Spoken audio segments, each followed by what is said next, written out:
Today we have Amanda, and she's from Smartbox. Most of you are probably familiar with her, and she's going to tell us about our new Smartbox rep because she got a promotion. Yay for her. Um, and I have gotten to meet him, and he's very nice, and knowledgeable. So that's good. Amanda, I'm just going to go ahead and turn it over to you now.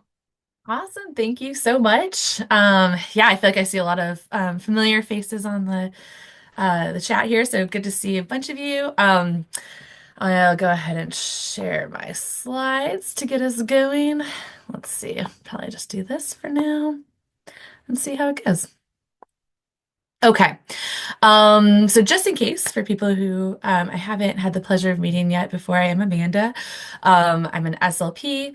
Um, I work at Talk to Me, a Smartbox family, which I'll kind of get into what that all means and what's changed recently in a minute.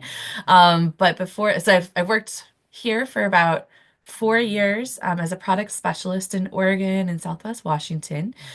And then I recently changed roles as another thing to the clinical education team, which is really fun. And I'll introduce the new rep, your new kind of point of direct contact here in Oregon. But I'll still be around too. And part of my job now still too is these kinds of trainings, all kinds of trainings, really kind of just bringing education information to everyone. And I've got some exciting projects I'm working on that I'll be happy to share about as well. My experience, just again, so we all kind of know, is I used to work before this job and the Smartbox job altogether. I worked at the ALS Association for about 6 years doing their Assistive Technology Services program. Um, Formerly ALS Association here, now it's ALS Northwest, of course. Yeah, so I've been around doing assistive tech and ASC for a while, and I love it. And I love the complicated questions. I might not always know the answer, but I love to talk through options and try to troubleshoot things with people. So I'm always happy to take your questions and feel free to reach out. And I'll share my contact info at the end. I love that, Amanda, because so often when people think of the companies that we work with, that they're only about selling products, and so the Yeah, support that people get, and we're not here to sell a product, we're here to give information, but the yeah. support that people get is high quality because you've been in our shoes or in the shoes of therapists, and just kudos to the companies for hiring such top quality folks. Well, thank you. No, and honestly, that was a huge reason why I took the job in the first place. It was a weird jump to go from nonprofit to this for-profit company, which is just the nature of the beast in our beautiful healthcare system. Um, and so it was a weird moment. So, but I really valued, yes, being able to do that, being able to help people truly, not just with our products, but like with AAC in general. And this role is a continuation of that for me. So I'm excited to be here. So thanks for saying that. Okay, let me get my little guy out of the way here for you. I think that's probably better. Um, so actually, you know what? Let me back up so I can talk about this for a second because the biggest change, and today, sorry, I'll preface all of this by saying today I'm going to talk about some of the big changes with Smartbox and then Talk to Me. Likely you all have heard both names hopefully around in Oregon a bit. And recently we merged. So I'm going to go through kind of quickly, just for the sake of time, a lot of these things that I'll kind of make an assumption you have a base knowledge of Smartbox and our software grid, although I will touch on those things. But feel free to jump in if I'm going too fast or if you have other additional questions, you're like, what are you even talking about? But we also have a lot of resources that if you're like, okay, I haven't really heard of this before, but I'm interested in learning more, I'll share a bunch of resources at the end too of webinars we have and trainings and all that kind of stuff too. So this might be a little bit quick and dirty to kind of catch everyone up to where we are, but know that there's more resources, including myself, available, but also feel free to ask questions. So, recently, and I think, gosh, probably about a year and a half ago officially now, but the change has just kind of moved to Oregon. Smartbox, te assistive technology, and Talk to Me assistive technology, two speech-to device companies merged together in the US, which is really exciting. Um, I'll say that at first, when I heard this news, at first I was a little nervous because many of you probably know sometimes these kind of mergers or can feel like hostile takeover kind of things. This wasn't. This was truly, and I've seen this. I've been part of like talking through what all this means and everything with both sides of the company. It's truly a merge to make all of this better, our services better, our devices, our equipment better for all of you, of course, and then our end users. And I feel like that sounds really cheesy to say, but honestly, it's true because I've seen other companies where it hasn't been such a pretty merge, but it really has been nice. So to make sure we're on the same page, so Smartbox um, is the kind of bigger international company based in the UK. We make our own software, our own hardware, and then an eye gaze camera that I'll kind of dive into in a little bit. And then Talk to Me has been an amazing speech learning device company in the US that's grown exponentially and has like I think gosh about it's probably about a 25-year history in the US now. And so they had this base of support built into their company that Smartbox in the US did not have. When I started at Smartbox in the US, there was literally, I think, 20 of us total in the whole US, like five product specialists.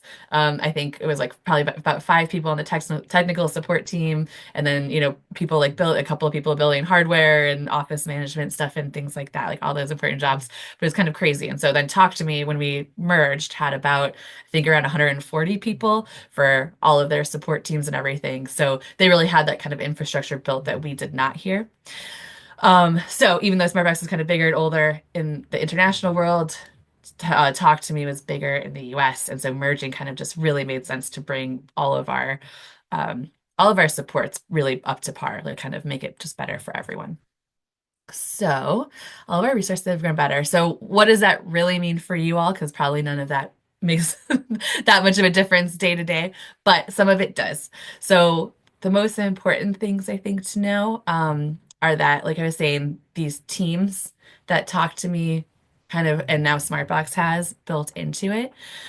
So before we had, it was, if you're in Oregon and you're funding a device through Smartbox, it was me, and then maybe two specialists, funding specialists in the office, doing everything. And now they have a team of 15 specialists who will help you just for finding or getting prescriptions from doctors for reports, or they have a whole, technical support team, of course. They have a whole team for trials instead of, again, just, me and one person in the office or something like that. So this is really upping the support we can offer you all and then our users as well, our clients as well. We also were then with this merger able to create this clinical education team, which is really excited to have landed here. That's my role now. And that means that now we can also focus on things like more personalized trainings, more trainings like this. Of course, been prioritizing things like this all along, but being able to really focus more on this, and then resources. So we're a small team for the moment, but we're growing and we're really focusing on bringing more resources to people, more AAC 101 like courses, webinars. We recently got our ASHA CEUs up to date and everything so that we can offer free CEUs to everyone. Just all these different kinds of resources that we just literally didn't have the manpower to do before. So again, it's just an exciting thing for all of you, for our users, for everyone. It's just better for everyone. And then plus, you get your new AAC consultant in Oregon. And he unfortunately couldn't be here today. He had a family emergency, but his name is Jesse Cook. It's possible some of you have known him. He's worked around in the community. He's based in Portland, but will travel just like I was able to throughout Oregon. So don't feel afraid to contact him. I uploaded the slides, so you should have his contact info, but also I know Chandra and Deb have it too. So please reach out and reach out to him, reach out to them for his contact info if you need. But he's got experience in home health and skilled nursing and early childhood education settings. That childhood piece to me was really exciting when he was getting hired because that was something I don't personally have a lot of experience in. So for this group particularly, that could be extra handy. I've learned a lot in the past, 4 years and things like that, but he kind of comes with a different set of knowledge than what I've had. He also is happy to share that he's got 5 kids at home, so he's busy. And he's also married to an SLP, and her name is Jessica. So we've got Jesse and Jessica, which I think is very cute.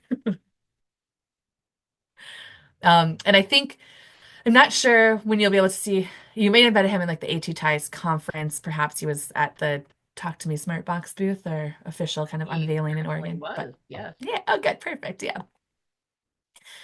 Okay, so I'm gonna stop showing this for a minute and show some of the resources we have and how our website has changed a little bit, just because I think that can be because I've learned that these merging two companies together, is a long, slow process. There's still a little bit of like, you will definitely see moments where you can see on this website, our Smartbox website, that is very Smartbox branded. There's not any Talk to Me stuff on here. And that's just because of our international audience, because the internet is international. So it's not a bad place to be. It's just kind of knowing that it's out there, and it probably is just going to be kind of confusing for a while as we work through all of the different changes and how to even say our name. Because I think right now we're supposed to technically say Talk to Me Technology is a Smartbox family company, which is just rolls off the tongue. So hopefully we'll find something easier to say and a little, I don't, there'll be a moment when that switches, I'm imagining. But for the time being, I think it's worth kind of just knowing that you'll see things like this website that's Smartbox specific. The Talk to Me Technologies website is getting a little more. This is a great landing place. Okay, hopefully you can see that. This is probably a great place to kind of switch if you have anything bookmarked for Smartbox in your favorites bar, or if you are going to bookmark anything. I would probably start with this Talk to Me Technologies page now. This is kind of the US, so like all of our local resources. You can still get a lot of great information from the Smartbox one, but this is kind of the place where you'll find things that will help you directly. There's more in here that kind of, I think, first meets the eye. We've got our trial program connections here. There's some different resources for like parents and caregivers, veterans specifically, is all of that kind of navigating. And that's not so much pertinent for this group, but just to kind of know it's out there. SLPs specifically are educators. We also have a bunch of like the communication boards you can download and print here. All these kind of links and resources for you. There also is I think it's under this now. Oh yes, service and support. This is a great link and page to know about. Their 360 report, see, I'm still working through the changes too, is amazing. Like I said, literal teams of people, which just means better support for you. So they've got specified support for evaluation option questions, insurance funding questions, trials, and again, all separate teams, all kind of amazing options. One of the biggest things that if you were familiar with Talk to Me before, you probably know about and we're really excited about that we were able to kind of build into this merger is this personalization option. And that's where if you're funding a device or you're trialing a device, before it gets to your users, so before it's shipped out, there's a team of people who you can send lists of contacts if you want to have them load them into a device for a person, or names and pictures, or saved phrases, or voice banked voices, or any of that kind of stuff. They can help you get that personalized and set up before it gets to your user. So you don't have to do it. The family doesn't have to do it. It's a really nice service that I'm really excited about, honestly. It takes a lot off everyone's plates. Training and support, warranty questions, all of that kind of stuff. So it's a pretty useful website, in my opinion, and just a nice place to see. I know, yeah, I'll skip ahead for the moment. Actually, I'll come back to that. There is a link on the Talk to Me website to this as well, but I want to make sure to highlight the Smartbox Hub. Again, it's branded very Smartbox because it is still an international resource for people. So we didn't put the Talk to Me name on there. So one of those just moments that it's still ironing out, I guess. But this is a place that I like to make sure everyone notices because it's easy to kind of not fully see the value of it, I think, up front. But it's a place where you can come and just type in questions like, oh, I know how do I quickly Bluetooth pair my phone to my device? Or those moments when you're just like in a session, I use the hub on my phone all the time. I'm like, what am I forgetting when I'm trying to edit a cell to add, a TV remote or something? And you can come in here and just say like, let's see, I'll like Bluetooth connect to phone, and see what comes up. Slowly, yeah. And like it'll give me a bunch of different options. How do I connect my smartphone with Grid 3? It'll give you little step-by-step instructions, sometimes a video if it's available, and walk you through with pictures, which I'm a very visual learner, how to do those things, how to quickly edit a cell. All of that's in here. So it's a really useful resource that, again, I think is just easily overlooked. So I like to highlight it. And again, one of those things that is still is Smartbox, but still it's part of the Talk to Me Technologies Smartbox family resources now. And then also the Academy, I want to make sure you all know about too. It's a place where you can come and it's where all of our CU courses will live. It's free to sign up and all the courses are free. Sometimes there will be live, oh my gosh, what do they call them?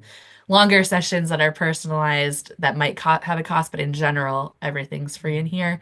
So there's live sessions, there's saved webinars, there's different trainings and things like that. Where you can find more information about, I don't care, we've got setting up environmental control and grid or successful AAC trials, all of those types of things. This also is a place, and I'll share other links too, but where you can find out how to try Grid for free because we've got free evaluator licenses for everyone. When they have full voice and everything capabilities. There's a Windows version and an iOS version, which I'll probably go through in a minute and kind of talk about the differences of those, but just know that this is also where you can find that kind of thing. Questions about that at all? I know I kind of flew through it and feel free to jump in. The Oh, link in the chat for oh, everyone. thank you. Hopefully I Amazing. got them correct. Perfect. I'll make sure. Yeah. They're very easy to find. Yes, I think so So too. But yeah, it's good to like kind of parse them out sometimes because yeah, like I said, the name thing is throwing me, honestly, I think a little bit. if you have any questions about these websites or want to Oh see yeah, anything in particular, no? cool. Okay. And Well, if feel you think free. of Yeah, something, let us know, and I'm sure Amanda would be happy to go back and show us. absolutely. Yeah, please let me know. Like I said, just kind of making sure you see it for now. So I know it's a quick tour, but they're really handy resources, I think. Um, okay, so then switching gear a little into kind of the new devices and once again, kind of just knowing that as our companies are completing this merge together, the names for devices is probably going to feel a little bit confusing because we kind of like we're combining our device lines really. So just don't feel afraid to ask myself, ask Jesse, whatever. They are laid out on the website too, but if you're just like, I don't know, I need help, let us know. We know it's kind of weird at the moment. But in general, we've got our GridPad devices and then our WeGo devices for tablets. So our GridPad Go devices are Windows based. So they were on Grid 3. And again, I'll kind of make sure I'll highlight kind of Grid 3 and Grid for iPad in a minute, but knowing that that's our communication software. It's a Surface Go tablet, the GridPad Go, and then it's built into, tough case with out-facing speakers. You can mount it, all that kind of usual good stuff to make it, of course, an insurance fundable speech generating device. We also then have the TalkPad WeGo devices, which are our iOS devices. So iPads, there's an 8 and a 10. And then they actually have a 13, so a bigger screen iPad, and then an iPhone option as well. I didn't highlight those on this slide just because they are on the website, but just because they don't run the full grid software, but they are out there. I personally love I think they call it the WeGo 5, the iPhone um, option because it's just so small and portable, and some people love it. And it's kind of quick and dirty communication. It can be the right choice for a lot of people. And again, we've got a trials program. We also do have long-term loans available for clinics if you would love to have, devices in your clinic for trials and things like that. We're able to offer even more devices for that if before you might not have been able to get what you like fully hopefully needed from us. We have even more choices and resources now. We also then have our um, proprietary devices. So right now it's the GridPad 13. You might have seen around our GridPad 12 and our GridPad 15 before. So this is the next generation of that. And it's awesome. You can see how it kind of looks here. It's compatible with all access methods, eye gaze, switches, touch, of course. We do have key guards. Oh, we have key guards for all of these devices. And our key guards for the tablets are much improved. If you've used our key guards before, we kind of went through quite a few iterations trying to figure out what people want. And we're still working. I feel like they can always be better, but they kind of snap on now instead of using that octopus tape you might have seen from us before. So just some kind of fun changes there. Um, but the GridPad 13, yeah, touch, eye gaze switches, including the EMG switches. It's got the buttons on the front you can see here, including the Smartbox button. And all of those you can make eye gaze accessible if you want for someone, and you can change what they do. So they're kind of set to volume controls and things like that. But you can set them to, say a phrase like, wait a moment, I'm typing still, or all of that kind of stuff. You can set those to do anything you want. Um, oh yeah, Amanda, we yeah, have a question yeah, about the key guards. yeah, tell me. Can those be purchased separately? Oh, that's a good question. I don't know. I can find out though if you We're want. gonna find out for us. Yeah, I have not come across that yet. Yeah, let me find out. I feel like I don't know why not, but I don't know for sure. Just Well, I making a would note. imagine like there's different key guards and people would change key guards, Yeah, eventually, and you'd hate yeah, to like buy an entire new device to change a key guard, right? That doesn't make totally. okay. Yeah, no, that's a Yeah, great find point. out Great and I question. will make sure we get that information to them. Awesome. Thank you. Yeah, no, that's a really good question. Thank you. Um, yeah, no, great question. So, yeah, and then the 13, yeah, these devices, and then they also have things like this partner window on the back you can see. It's a really big window that will show people what you're typing if you want. You can also, of course, turn it off if you want privacy. It's got a lot of really techie specs that if that's how your brain works, that Smartbox hub I showed you, there's, charts of all this stuff, but basically it's bigger and better. So it's faster. It has a lot more RAM. So people who want to be able to do a bunch of things outside of grid with like computer control or something, gaming. It's a really functional device for that kind of user as well. And then plus it has like built-in environmental control options. It comes with IR and Z-Wave options built in. You can add on like radio frequency or RF options. There's a bunch of different choices, really big out-facing speakers, and then also really decent personal speakers for the user if they're watching media. Of course, you can mount it. The eye gaze camera, you might notice if you've seen our other devices, is much more coolly connected. Instead of there's no cords, it's just a snap-in module. And we did leave it as snap-in and snap-out because these are compatible with two different eye gaze cameras that I'll show you in a second. But just to know that you can kind of try different cameras for different people. And then same with the head mouse. It's compatible. You can use it with any head mouse. It's got USB ports, of course, switch ports and all of that kind of stuff. So you can use any um, head mouse you can plug in. But on the top, it's so low profile you can't even see it, but there's a little slot and you can just plug one of our nano head mouse into it, into the top and just be ready to go. It's plug and play. So all that kind of stuff. So kind of just making it easy and hopefully pretty seamless to use for people. Oh yeah, and then the GridPad 16 is coming soon. They kind of put out like a soft, I think, teaser recently for it, so you might have seen that. It's gonna look really similar to the 13. It's just bigger, a bigger screen. So instead of about a 13-inch screen, the 16-inch screen, but all the same features. It's pretty exciting. The two eye gaze cameras that work with, well, both the older, the GridPad 12 and 15, and then the 13 and 16 devices are the Lumini camera. This is the one that we made in conjunction with Smart Eye, who has a big history in like eye gaze technology as far as like aviation and all of it. They have this amazing history. So we kind of worked with them to create our own eye gaze camera.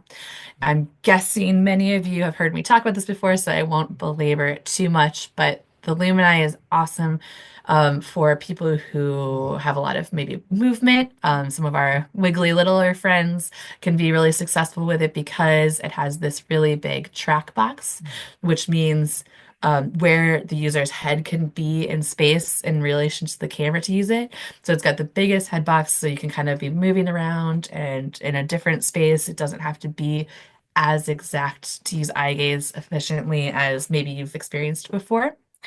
And then it's got this really fast gaze recovery and sampling rate, which kind of goes together. Again, that might be getting really techy, but I love eye gaze. So I'll talk about it for a second. What it means basically is that because the eye gaze camera is literally a camera that's taking pictures of the user's eye really fast.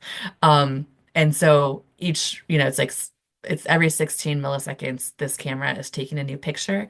So if someone looks away, isn't attending to their screen, for older cameras, when you looked back, it would take a minute for the camera to kind of refine their eyes and kind of start tracking them again.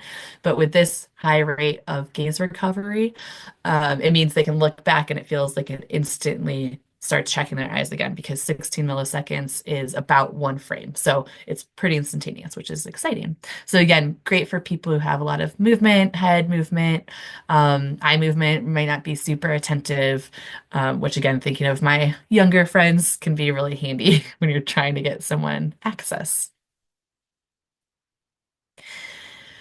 The other camera that's newer for us, so I'll spend a little bit longer on it, is the Alea NXT camera. Um, You'll unfortunately see this called a few different things with us as well. So it's not super, this is part of the merger. So it's also called the Vita. This is again a thing you can ask Jesse, ask myself. We'll help navigate through this because we know it's kind of confusing. It's just unfortunately where we are at the moment in time. But there's just two cameras. So it's the Lumini Smart Eye or the Alea NXT camera. And the NXT camera is awesome. Alea, you likely have heard of around in the community before. They've been around for like 25 years or something in eye gaze. So they make amazing things. They have tons of experience. And they've just upped the game significantly with this camera. And this camera is only compatible with the 13 and the 16 grid pads that we offer. Um, it is available also outside of Smartbox Talk to Me, but just with our devices, that's what it's compatible with. A few notable things are again, it's got that really fast gaze recovery rate. It's 17 milliseconds instead of 16 like the Lumini, but it's basically still one frame, so feels instantaneous for someone. It's got a pretty decent sized head box. It's a little bit smaller than the Lumini, but it also has a really low CPU load, which probably doesn't mean a lot, but for certain people who again want to like game or do a lot of things outside of just straight communication in their software, it frees up a lot of the CPU usage on the computer so that it can effectively run other programs instead of all its power going to the camera, it can go to other things. So just thinking about what your users might be interested in. And I know I'm talking a lot about gaming, but I also know my audience here, perhaps our audience with our little friends, and how important that can be for people. So just to kind of think about. just kind of pull out some of the differences here. The other thing that the NXT is really good at is difficult calibration. Um, and so basically for our users, some of these kiddos who might have different like eye conditions or body movement or things like that, you can go outside of grid for calibration. And there's a whole different software called IntelliGaze, which I'll talk about in a second. But I want to preface it by saying that I'm going to, again, kind of fly through this, but know that we have a beautiful webinar that I learned a ton from in our academy that about the NXT camera and its advanced calibration options specifically, that you can learn a lot from if this sounds interesting or if you've got someone with those really difficult eyes or has been hard to calibrate in the past. This could be a really nice tool for them. And I've seen it like working with like some of the other like early ed teams or like at Shriners and things like that be really successful for people. It has things like, oops, I'm sorry, I meant to actually stay on that page for one more second. 1 point calibration, which you can find in Grid. But if you go out into the IntelliGaze software, which again I'll show you in a second, it's kind of a software that runs behind Grid that you can calibrate in, and then all the calibrations from IntelliGaze automatically import into the Grid software, the communication software, so you can use your calibration profile across settings, which is great. And you don't have to do anything extra for that. And if you don't need IntelliGaze, you don't have to think about it. This is just for those moments when you might have someone who you're really having trouble getting access for. So it's got a true 1 point calibration. It also has a 0 point calibration. So likely many of us have had those kiddos where you just cannot get a calibration going for them. Basically, the 0 point calibration is if you can get their face lined up, there's still a video screen. I think I might have that on a slide in a few, maybe not. I kind of cherry picked a few slides from another presentation to get in some information in here, but you'll have a video, you'll go into IntelliGaze, open calibration and choose 0 point calibration, line the user's face up as much as you can in the video screen. And basically it will load kind of what they call an average eye gaze profile, and that's done from a ton of different profiles they collected of eye gaze users across, honestly, internationally. They're a German company. They have a ton of different people, so they'll just load an automatic calibration that often is kind of good enough to get someone started with eye gaze if they're learning, if they're having trouble and you can't get any sort of other calibration, it will get someone something.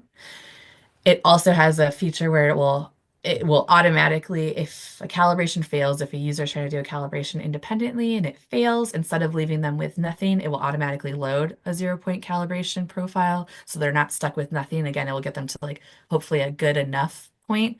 And put that in quotes because obviously there's so much with eye gaze, but it'll kind of get them something hopefully so that they could potentially call for help, or you can set up um, alerts with the eye gaze system where if it's inactive, if the user is inactive with eye gaze for 10 minutes, 15 minutes, whatever you want it to be, it'll automatically send an alert to a caregiver or a support person so they can come and make sure everything's okay.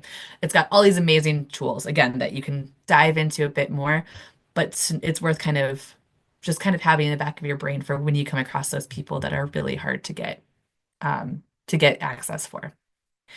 Also, it's got great light and sunlight tolerance. It's great for people with glasses too. It's got a couple different settings that you can play with for people with glasses. Um, yeah, those are kind of some probably getting a little too deep, but again, kind of just thinking about some different options. And I'm just going to be taking a quick look at the chat to make sure we're doing pretty good here. Okay, cool. Please keep letting me know questions. Doing pretty good, yes. Okay. But I would say that I think it is important for us to understand Mhm. how these cameras work so that we can use them more effectively, right? Exactly. And I know eye gaze is like a whole, it's gonna be the whole overwhelming. thing, the whole animal all by itself. Yes. And I learned a lot of it the hardest ways possible, just sweating in sessions with people, not really fully feeling confident. And so I love to help people learn about eye gaze and dive in. So, this is what we're here for. Let us know as you get into these situations, but know that there's tools, I guess, at least is the main takeaway. Um, there we go. So again, for the NXT camera, so the Alea NXT camera slash Vita camera, intended audience people, if you're kind of thinking, I like to put my cameras in like if I know I'm going to see certain people, I kind of have a place that I'll start trials with. I'll be like, which do I kind of jump in with? Power users. So again, thinking about gamers, people who might need to use like school tools or like run, a lot of people need to access like different school websites, learning platforms, Google, like the whole Google suites basically for school stuff. That can all be really useful. Um, or the NXT camera can be really useful for people who have those needs. An assisted user, so someone who might need a little bit more help with eye gaze, a little bit more assistance with calibration, and then all those eye conditions. So again, just thinking about people who are historically difficult to maybe get access for, this can be a really nice tool for them. IntelliGaze, and I kind of talked about it, but just to highlight it again, because I feel like I know it's a lot. Um, so we've got the Leia NXT camera, and then IntelliGaze is the software that comes with it, that's always with it. You probably don't even, most of the time, you don't have to think about it. If you don't need it, you can calibrate in grid itself, like usual, and you don't really have to think about it. It's just that software, that piece for when you have someone who is difficult, where you need those extra tools, you need that extra help for someone. Um, and again, just to kind of highlight some of its features. So calibration, difficult calibration options. It does have also an amazing desktop control setup, so computer control options. I won't dive too much into that here, but it's worth looking at. It really allows people to like truly game, not just not like I don't mean just, but historically, iGaze has been pretty decent for games like maybe Minecraft and stuff, which is awesome for um, for users. But it's kind of for those games where like maybe speed or like accuracy aren't necessarily the highlights, like the points of that. With the NXT desktop control, it has some really specific features that make gaming where precision or speed or things like that might be important. Someone can actually really get into those kinds of games and be successful. I've seen it. It's awesome, amazing. I'm not personally good at it. I'm not very much of a gamer, but I just see the benefit for a lot of our users. You also can mirror an Android phone directly with the IntelliGaze software. It's literally plug and play.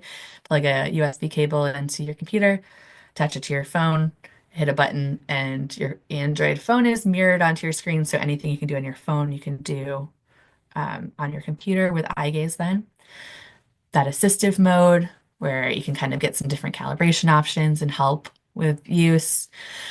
It also does offer the screen recording, which sounds boring, but I like to point it out because it's a great tool. For us, we can record the whole screen, everything that's happening on the screen, including a video of the user's eyes, but which can be useful as a tool for kind of seeing what they're good at, what's hard, if they're maybe not understanding what we're asking them to do, you can kind of see that a little more, all those kinds of tools, but also you can record it and send it into technical support. You can send the video into tech support. So if you're like, okay, I've got this user and they like, I cannot get them access to the bottom right corner of the screen.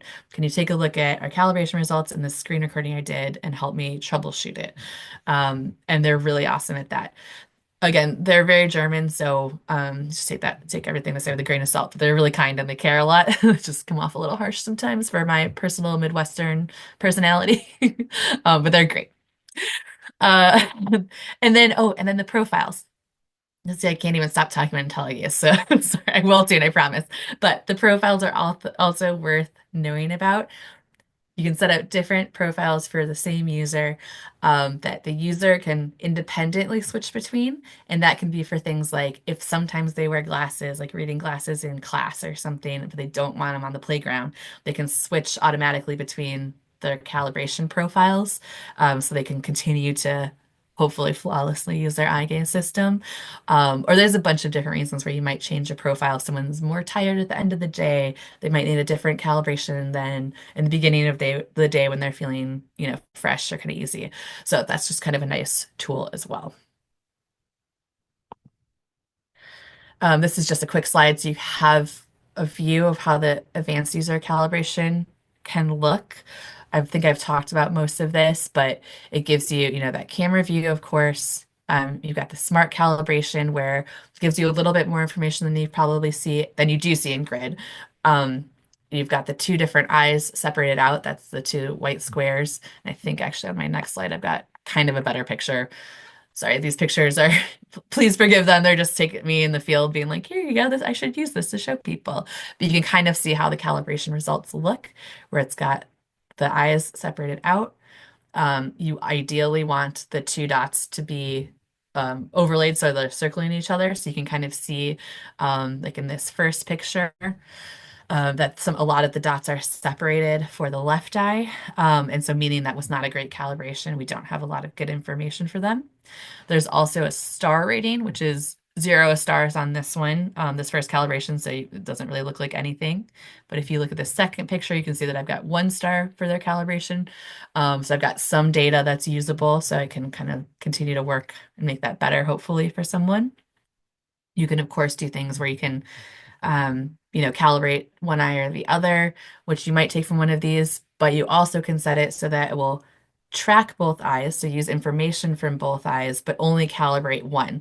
So I've got, I think, actually, well, yeah, some of these users um, will have maybe one eye that sometimes might like wander a little, so maybe I don't want that for calibration because that's going to make it really hard as they kind of go on and are using their eye gaze. But they can start out tracking both eyes, calibrating their strongest eye, and then using the other eye that might be wandering a little bit while it's there and while it's kind of doing its job, how we want it to. You can use that information to better calibrate, but as it starts to maybe not be as accurate, it will just use the left eye for accuracy, which is great. So again, a lot of different tools for you to go through. Okay.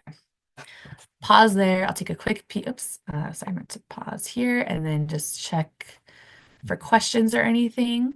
I know, again, that's quick and dirty. Yeah, does anyone have questions? It looks like Joy. Oh, Is yeah. the touch screen active at all times or can it be disabled? Oh, great question. You can disable it. It defaults to always being active unless you go in and specifically disable it. Yeah. Thanks for the question. Okay. And oh yeah. Does that help, Joy? Does that answer your question? Yes, maybe. Cool. All right. Cool. Yeah, let me know oh, perfect. Good. Okay, good. And I'll show you those settings in a minute so you can kind of start to see where those are.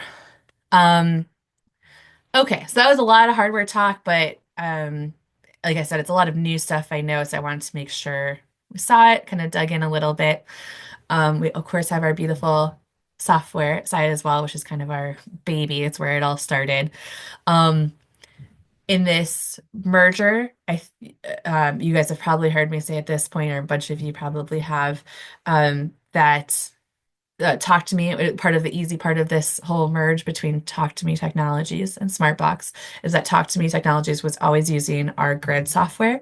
So it made it seamless in a lot of ways. Obviously, we're still working through some things, but in general, it's great. So I'm going to make sure we're all familiar with the software a little bit and show you some new things.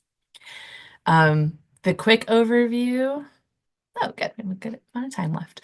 The quick overview is our software is called Grid. There's Grid 3, which is the Windows version, and then we've got a Grid for iPad version that I'll show you in a sec. Grid 3 is the most dynamic option, thinking about like access methods and environmental control and like accessible apps and things like that. But in general, when you're thinking communication, when you're thinking kind of that straightforward, like, base communication software or app, they're really similar. It's just some of those kind of like different level things, like again, different access methods, and environmental control.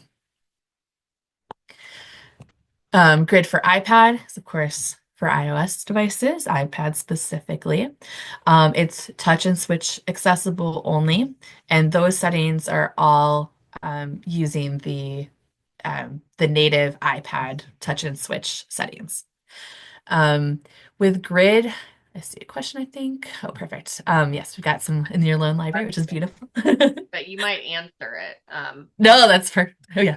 So the newest iPads have, you know where I'm going with this, don't you? Are They have you, that built-in eye gaze, and so does the grid software work with that? um, I'll say not super well, person. Okay, that's Yeah, I've heard mixed reviews about, I mean, and it's developing technology. I get that. yep, yep. Okay. Exactly. No, it's been an interesting ride with iOS and eye gaze, and obviously we would love to be able to offer access to everyone with whatever they need, whatever platform they want. But we have not been able to create to make that happen in a way that feels like it's really as good as we want it to be yet. So kind of the official answer is no. You can technically make the native iPad eye gaze work with Grid. But I'll say it's a little messy. It wouldn't be my first choice for someone. There might be reasons and there might be users that that's the choice for them and that's great. You can make it work, but kind of officially no. Sounds That like helps. Christy has a little bit of experience trying this Uh, already, and yes. it's Yeah. hard to use, but Yes. she has some optimism. Totally. Few years. It's yeah, and that's kind of I feel like we've been having this discussion for a few years at Smartbox because again, I love iGaze. I'm always like, hey guys, like what what are we making? When are we gonna do this and all this? Um, and there was a point when we kind of realized, obviously they didn't like tell us anything, but we kind of realized Apple was of course working on their own integrated iGaze. So we're like, you know what, let's let them do. They're great at what they do. Let's let them build it, make it good, and then when it's ready, we'll fully integrate. So And because they're, there are yeah, options for external cameras on an totally, iPad, so yes, there's yeah, that. totally, yeah. And if that's the right, yeah, that's the right choice for Does the person. That's great. NXT camera, does that hook up It to doesn't. an iPad? No. No, it's PC only. Both of our cameras are PC only at this point in time. Um, I think it's like it's the Skiles and then the one of the Tobii cameras, I think are the iOS ones at An this. Iris Bond. Oh, the Iris Bond. Yeah, Yes, I believe totally. they're Yeah. iPad. Yeah. Yeah, so there's some good options out there if that's what you We need for someone swirled. for sure. Okay. Yeah. Yeah, exactly. Yes, but good for iPad for us, really officially again, just touch and switch accessible is kind of the straightforward answer. Um, but the idea with Grid is that it's got a whole suite of things and beyond that I'll show you in a moment, do a quick tour of for the continuum. So from birth to forever for users. Um, I'll give us a tour in a minute, but just to kind of start to orient us a little bit, this is how our kind of landing page when you first open Grid or Grid for iPad looks. This is what we call Grid Explorer, and this is where like we as clinicians or caregivers or support teams will kind of work. And then each of these squares is what we call a grid set, but it's a communication option, a vocabulary set that usually the user will choose one of these to kind of be their homepage, and that's what it will open to automatically. And this background place is where we can like add in like, oh, we love this voco chat grid set, but we need to add in a remote control for someone. We can come and build it in here and then add it in for them or whatever. We can like, build pieces together to make it what they fully need and want. We've got grid sets for text communication, symbol communication, computer control options, environmental control, accessible apps, interactive learning, and education. Um, and that kind of is just like I like to show this slide just as a framework because I'll give you the tour and I'll show you a bunch of stuff, but just to kind of know that there's almost always more with Grid, which is great, but it also can feel overwhelming if you aren't familiar with it yet or haven't heard me talk about it 100 times before. A nice thing to know also is that with Grid 3, so the Windows version, and then Grid for iPad, you can switch between them. It's all cloud-based, encrypted, cloud-based, so secure. Users, so once you have a Smartbox account, you can sign into Grid for iPad and have the same user profile upload in your Grid 3 version and vice versa. You can also remote edit. You can remote edit from any Windows device. Unfortunately, you cannot remote edit from Grid for iPad, but there's other ways to share profiles and to share grid sets you've edited. We have a sharing platform that I'll kind of show you in a sec. But you can remote edit from Grid 3 to Grid for iPad, or of course, to other Grid 3 options. And while you guys can all have, like I said, evaluator licenses of Grid 3, you don't actually have to have a license to remote edit either. So just to kind of know if you're working with other team members and things like that. I feel like I saw another question. Whoops. Let me jump back really quick. Oh yeah, I was just going to pull up this while I'm looking at my questions. Um, Awesome. Okay, just some chat about eye gaze. But this is a nice little chart just to kind of have to think about some of the differences, Grid for iPad and Grid 3. And a lot of this is kind of similar with the eye gaze thing, where Apple has a specific way that they like to set up how you can use some of their apps and some of their access methods and everything, which is great, and they do it really well. So you'll notice that like Grid for iPad doesn't have like kind of true full access to a lot of the accessible apps. You can still use them on the iPad separately, and there's ways you can kind of build them in, but not as kind of seamlessly or dynamically as in Grid 3. The eye gaze access and then computer control and environmental control are not really kind of what Grid for iPad was built for. Okay, let's get out of here and get into Grid. Okay, so you can see here, this is Grid 3. I'm not going to go through and do my kind of usual tour, but just know that, again, each of these is a different vocabulary set.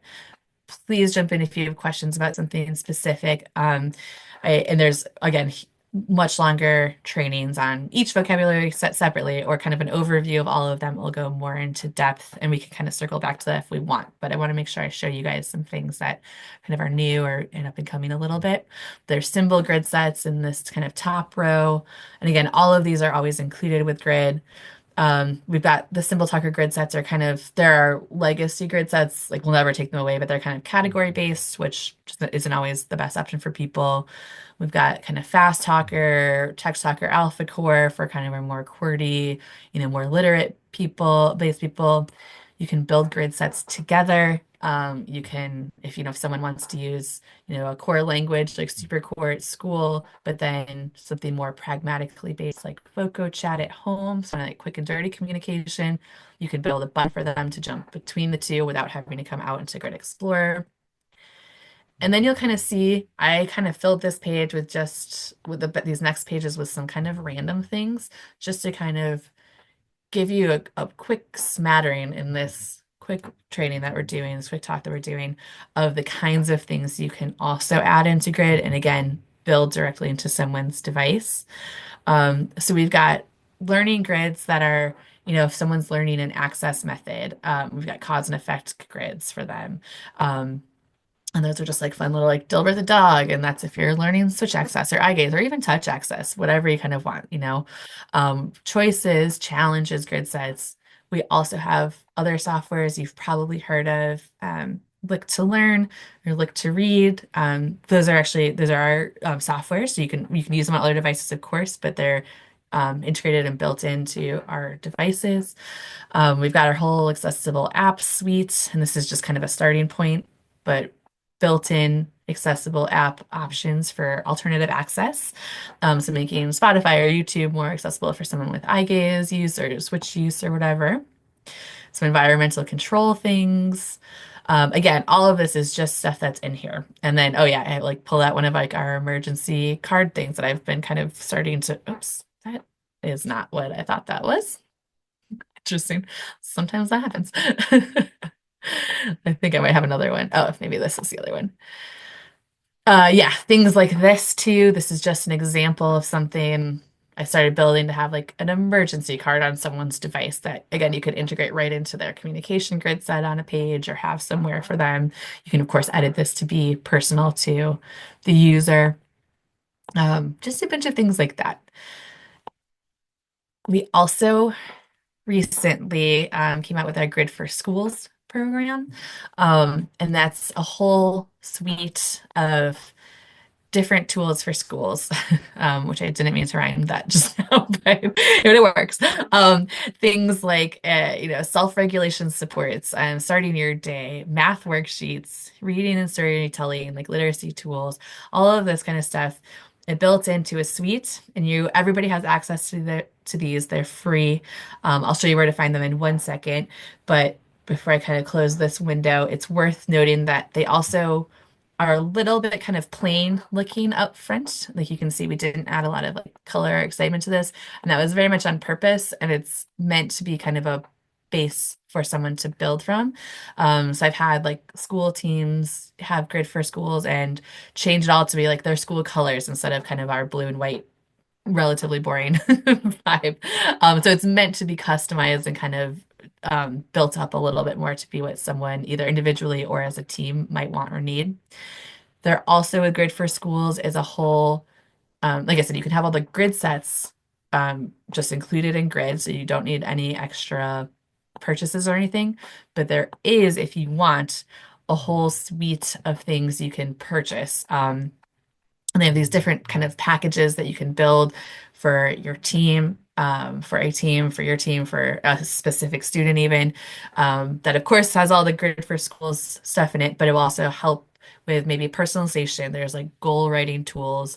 There's one-on-one trainings that can offer supports for like literacy specifically, or whatever kind of things you need. There's a ton of different tools, and they're tiered, and you can build packages and you can kind of customize it to what you might want and need if you want more than just the grid sets to start.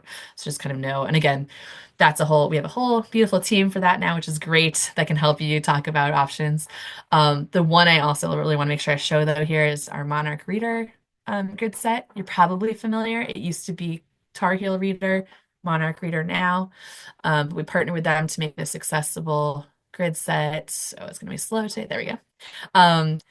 Accessible grid set where someone can start to read independently through books. You can still, same as with Tar Heel and same as with Monarch, outside of grid, you can still build and create your own books and then come and read them in here. But you can see I've got my grid set around the side, which is accessible with any access method, where I can scroll through books. I can read a book. There's settings for if I want it to read aloud for me, or if I want to just read it myself and hit next. There's a bunch of different settings like that. There's a high contrast version, which can be weird because a lot of these books, as we know, are made by users or things, but just to know that that's an option as well. So that's kind of a cool new tool we have. And I'll take a quick pause in here also to show you just the briefest editing, because you might be looking at this and saying awesome, but maybe for a Switch user it's confusing to have the options scan across columns like this, or whatever you're kind of thinking. Just know that with Grid, both the Windows version and the iOS version, editing is really simple. There's always this menu button. In Grid 3 it's up in this corner.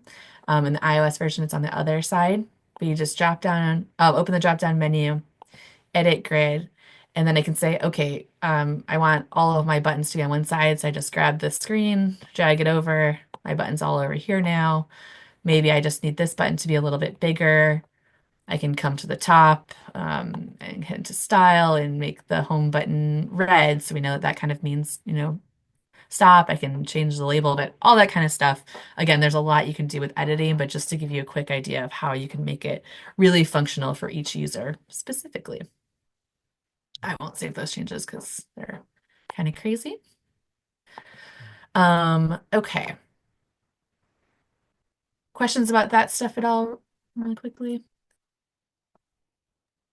That is a good down and dirty. Yes. Right. I know. It's like, okay, quick and fast. That's a lot. I love the new stuff though. I love the new stuff. I know, it's so exciting. Yeah, it's great. I love our team, and I think something to make sure everyone on this call knows too is that, again, one of the main reasons I like this job and continue to stay at it is because they really do, they want feedback. And that's how I kind of start, getting ideas for like our new grid sets. Like we just came out with an aphasia one, which kind of glossing over for this group, but it was because we got a lot of feedback that we needed, an aphasia specific tool for people. So like don't be afraid to tell us like, oh, I wish you had this. I wish it could do this or something. And maybe it can, which is worth the question anyway. But if it can't, that's the kind of stuff we want to know so we can keep making it better, and really what people need. Um, okay. Questions, feel free to keep, to kind of keep or jump in with them. I'm just going to make sure I really quickly show you a few other things, unless anybody else has other things they want to The say. only question I have, and maybe you're going to get to this, is Tell me, yeah. of the new software. Oh yeah. Um, gosh, I know.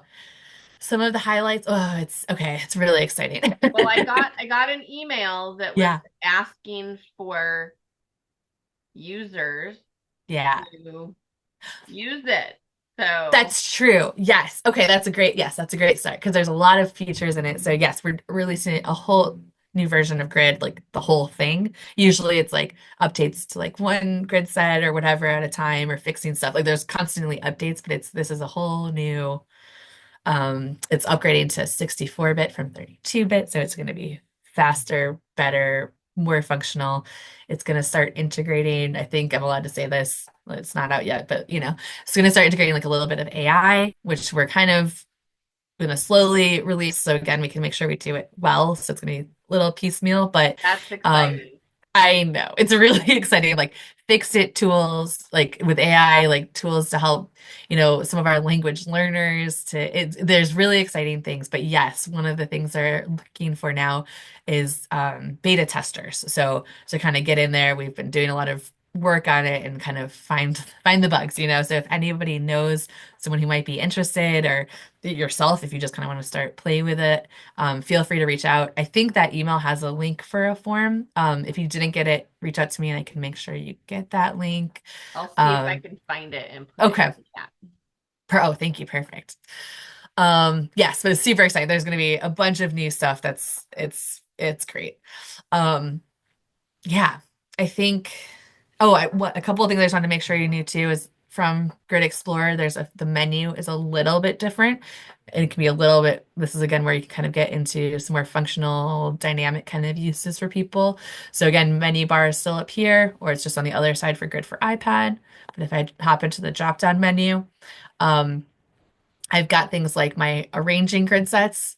So often I'll usually delete, so you can see I can come and delete a bunch of these grid sets now, and I'll delete a bunch of stuff when I'm giving someone, a trial device or whatever. I'll usually have a lot of things on my Grid Explorer page if I'm going in to meet someone for the first time, not sure what we want to try, but if I'm leaving something with them so that they're not like, why are there 100 grid sets in here? I don't know what any of these are, what's happening.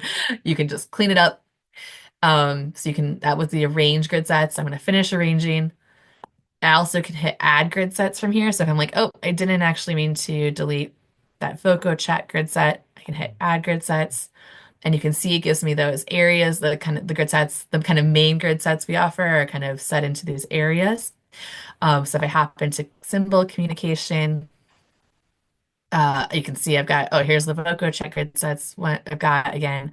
I can select it and it'll tell me a little bit about it. It'll also give me some alternate versions down here, which is easy to miss because I think you always have to. I don't think it ever like pops up big enough, like where it just looks like this up front. So you're like, oh, great, here's this information about Voco Chat. But if you scroll down, and this is with most of our main grid sets, there's usually alternative versions kind of built in. So if you want a different symbol set, or if you want a high contrast set of Voco Chat, you can add that in. You also, from this add grid sets page, can find the languages option. So there's this little drop down menu at the bottom here. And so if I open it, I can scroll through all the languages I want. If I select one, it'll give me all of the grid sets that are available in whatever language I chose. And I can add those in. And then again, I can build buttons between the two. So if I have like SuperCore in English, SuperCore in Spanish, I can build a button to jump between the two, and change voices and all that kind of good stuff. There's again trainings for that. I can answer those questions too, but there's a bunch more resources because I know that's not the most helpful, but just to know you can do it. And then there's also this where you can create a new blank grid set. So if you just want to build a quick little, 4-page grid or 4-square grid set or whatever you want. You can start to create your own new one.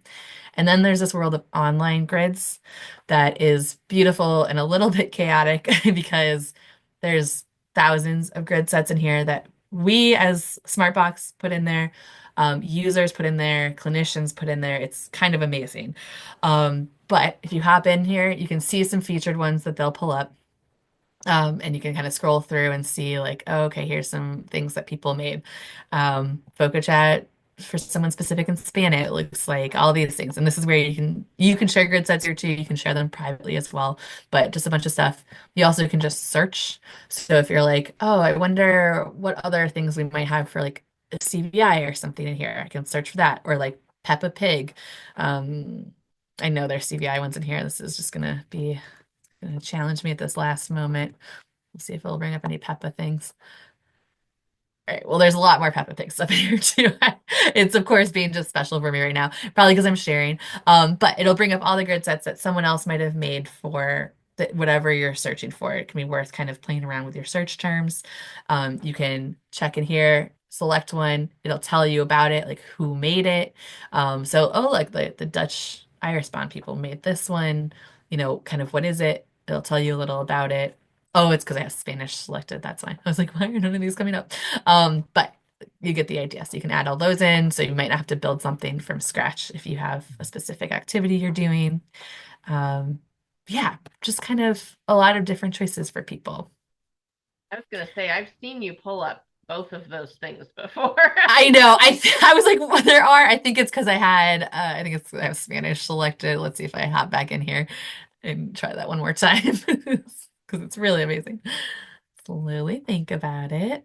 It's worth, if you're having trouble, especially in areas, if you're like out at a visit or in some place with not great Wi-Fi and you are searching in online grids, it's worth waiting for this to happen. Let that circle kind of fill. It takes a minute, and I always just want to start searching right away. But especially if your Wi-Fi is off or like when I'm sharing and presenting or whatever, let it load these kind of featured grid sets first. Otherwise, it might say there's nothing in there. But now let's see if I can bring up CVI options and see what happens. Give it a shot. There we go. Okay, so yeah, you can come in and just kind of scroll through other things, other tools people have made for things. Yeah. Okay. I think I'm going to stop sharing unless anyone, actually, I'll stay here for a second unless anyone wants to see something or has questions. I think that was most of what I had in my notes to kind of run through. And again, knowing that, oh, you know what? Actually, we'll get out of grid and share just my last couple slides, I think. So you can see some of our last resources. And feel free to still jump in with questions. But again, free evaluator licenses for clinicians. There's free trials of Grid 3 on our website that you can download for 60 days, and they're full trials, voiced and everything. And then there's free Grid for iPad trials in the App Store as well. So how do we get our free evaluators licenses? Oh yeah, just email me is the easiest way right now. You can go on the website if you want, but since you're all in this session, if you just email me, I'll just send you one. Otherwise, they make you do like a little form and all this stuff, which is fine too if you want to do that, but I can just get it to you as well. And I did post in the chat, the OTAP Loan Library does have Grid for iPad, and we have a GridPad 12. Yeah. If you want to, it's not as cool as the GridPad 16. It's still really good though. Yeah. It is really great. But then like, I don't know, it was like 6 months or something after I got that 12, the 13 came out, and I was like, I know. Serious? That's got such cool buttons on it. I know. It's like, come on, guys. I know. That's like always with technology, right? You're like, oh, okay. Oh, yes. Our audience ever used a grid pad or like with the eye gaze, or have any like successes they want to share out, or any other questions for Amanda before we sign off for the day? Yeah. Could you put Amanda's email in the chat box? Oh, yes, I could do that. Thank you. That's a good idea. because she's not going away. She's still Right. available to us, just in a Yes, slightly different capacity. exactly. And arguably even I have more flexibility for like trainings and stuff, but Jesse will be a great resource as well. I'll drop his in here too, just to make, I know he's on that slide, but to Yes, make sure. yes, please. And like we mentioned earlier, Jesse was at our conference, so I know Yeah. many of you guys were there, and so you may have met him. Yeah. Really nice guy, very knowledgeable. So Yeah. good. All right. Well, Awesome. anybody got any last thoughts? Thank yous. Yes, thank yous. Yes, Amanda, you're Yeah. always awesome. Thank you. Love Yeah. having you. Thank you. I love being here. It's always a great opportunity. Oh, I have a question. Are you still in Portland? Are you Oh, staying I in am. Portland? Yep. I'll be Okay, in Portland. Yeah. okay. Just She's still an Oregonian. Yay. that's right. Yeah, I'll be here. Yeah. Yep. Yep. And I'll be around directly. So, which is great. Great. Well, thank you everybody for coming. Yeah. I do have, let me just throw this in the chat really quick. I have the link for the feedback. So you can just click that link really quick and go to it, but you can always get to it on your dashboard as well. So, all right. Thank you so much, Amanda. It was Awesome. great Thank having you. you, My and pleasure. we will see you again. Sounds good. Thanks, everyone. Bye.